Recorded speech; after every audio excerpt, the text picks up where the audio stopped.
नमस्कार। ईरान युद्ध का आज 16वां दिन हो चुका है, लेकिन एक बात जो शायद सभी के दिमाग में होगा कि आखिर भारत किसके साथ। देखिए, सरकारी रूप से कहा जाए तो भारत सरकार इस युद्ध से अलग है। न हम ईरान की तरफ हैं, न हम इजराइल की तरफ हैं। भारत ये चाहता है कि युद्ध तुरंत समाप्त हो और शांति स्थापित हो। जी हाँ, लेकिन कुछ बातें हैं जिसको स्पष्ट करना बहुत जरूरी है।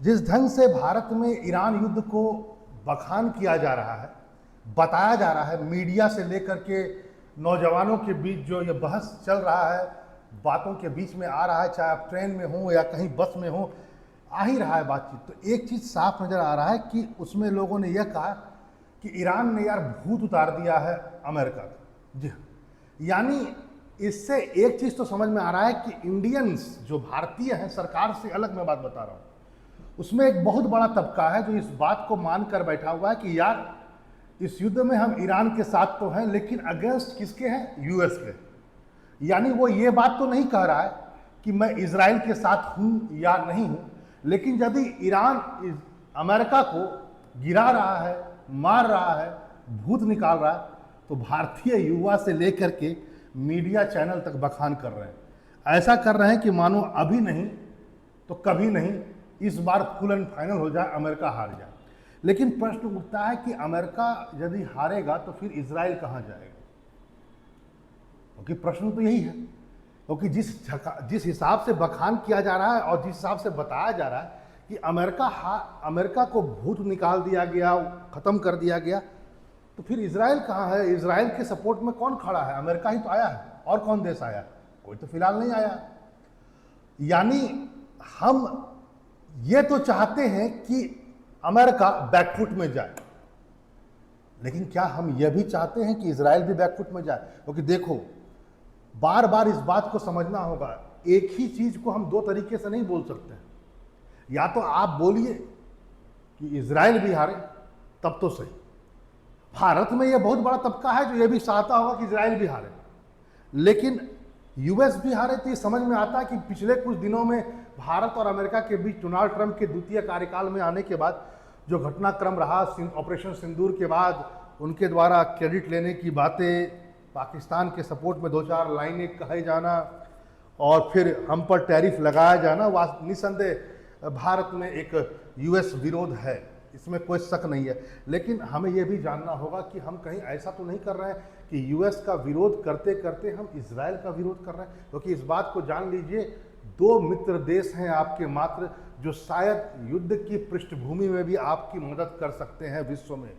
एक है रूस और दूसरा है इजराइल। तीसरा आप दुनिया में किसी पर भरोसा नहीं कर सकते हैं, न अमेरिका पर न किसी।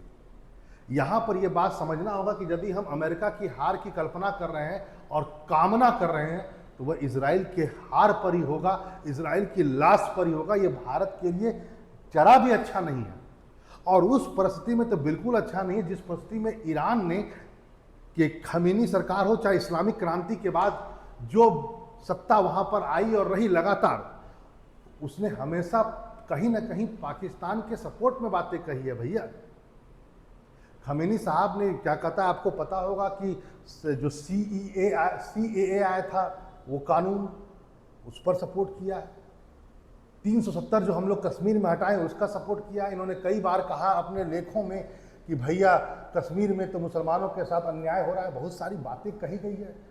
तो ऐसा नहीं लगता है कि ईरान भी बहुत ज़्यादा सपोर्ट में हमारा रहा, हमेशा हमारा विरोध में ही रहा। हाँ ठीक है, हमने ईरान में बहुत सारा कार्य ऐसा किया जो हम चाहते थे कि एनर्जी सिक्योरिटी हो और हम अफगानिस्तान तक पहुँचे, लेकिन वहाँ की सरकार, ईरान की सरकार, अफगानिस्तान जो आज की सरकार है उससे बहुत अलग थी, या है ना।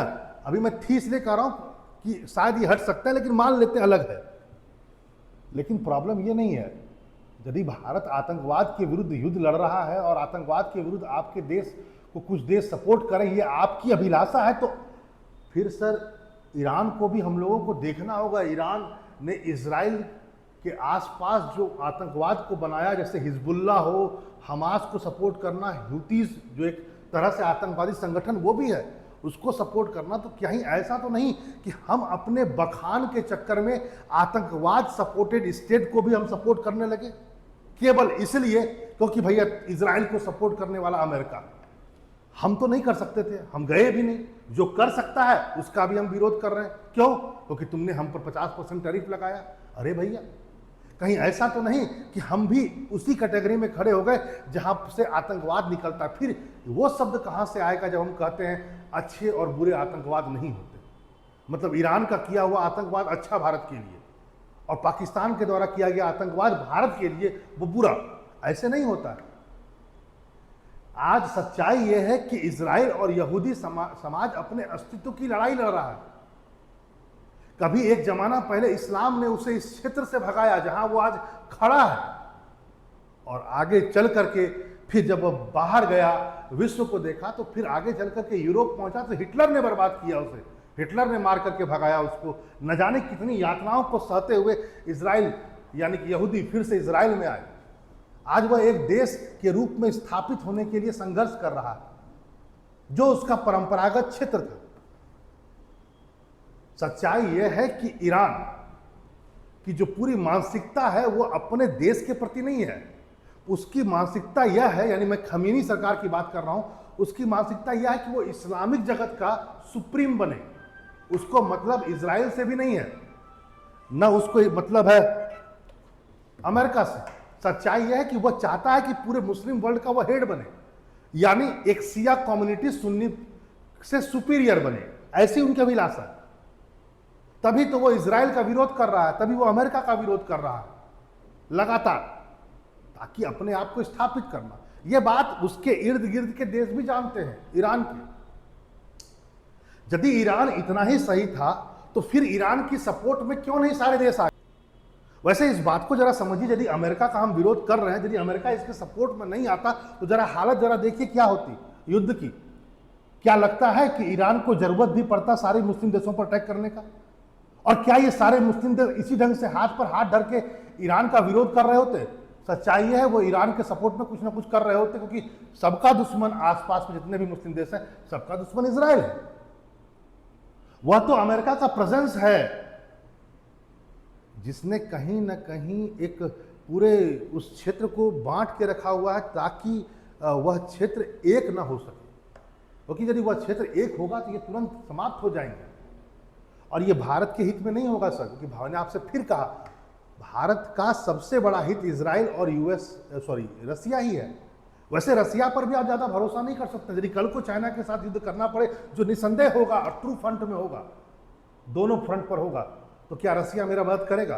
सर उस दिन आपको इजराइल ही मदद कर सकता है, दूसरा कोई मदद नहीं करेगा।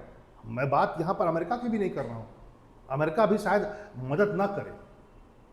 देखिए सर, क्या स्थिति है कि इजराइल सारे 11 मुस्लिम देशों पर अपना मिसाइल छोड़ा, लेकिन किसी ने भी पलट करके वॉर नहीं किया। सब अपने आप को बचाने का प्रयास कर रहे हैं, उनके इंटरसेप्टर उसको उड़ा रहे हैं, लेकिन किसी ने ईरान की ज़मीन पर मिसाइल अटैक नहीं किया। क्यों?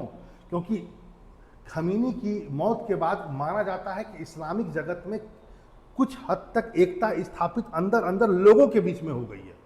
यानी सब मुस्लिम्स जो हैं शिया सुन्नी का भेद समाप्त करके कहीं ना कहीं एक होने का प्रयास कर रहे हैं। और ये बात वहाँ के सारे लीडर्स को पता है। उनको पता है कि यदि मैं आज ईरान के अगेंस्ट कोई काम कर देता हूँ, बम गिरा देता हूँ, तो मेरी जनता ही मेरे खिलाफ हो जाएगी। क्योंकि कहीं पर भी गवर्नमेंट लोकतांत्रिक नहीं है, ये सारे के सारे राजतंत्र सपोर्टेड लोग हैं जितने भी हैं मुल्क। केवल एक टर्की को छोड़ दिया जाए जिस पर ईरान ने अटैक किया, ये सारे लोग राजतंत्र के हैं। इनको पता है कि यदि ये अभी उनकी जनता जो है वो ईरान सेंटीमेंट से जुड़ गया, यदि वो अटैक कर देंगे तो कल को हो सकता है उनकी जनता विरोध कर दे और उनको सत्ता से बाहर निकाल दे।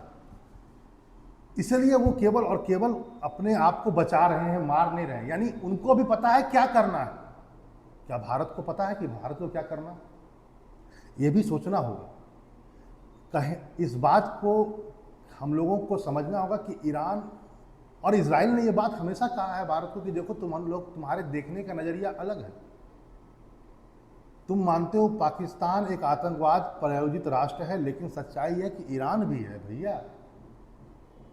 इसलिए दोनों को अलग करके मत देखो। तो हमें इस बात का ध्यान रखने की आवश्यकता है और हमें इस बात को समझना है कि यदि ईरान हारता है तो वो पूरे मिडिल ईस्ट के लिए अच्छा नहीं होगा।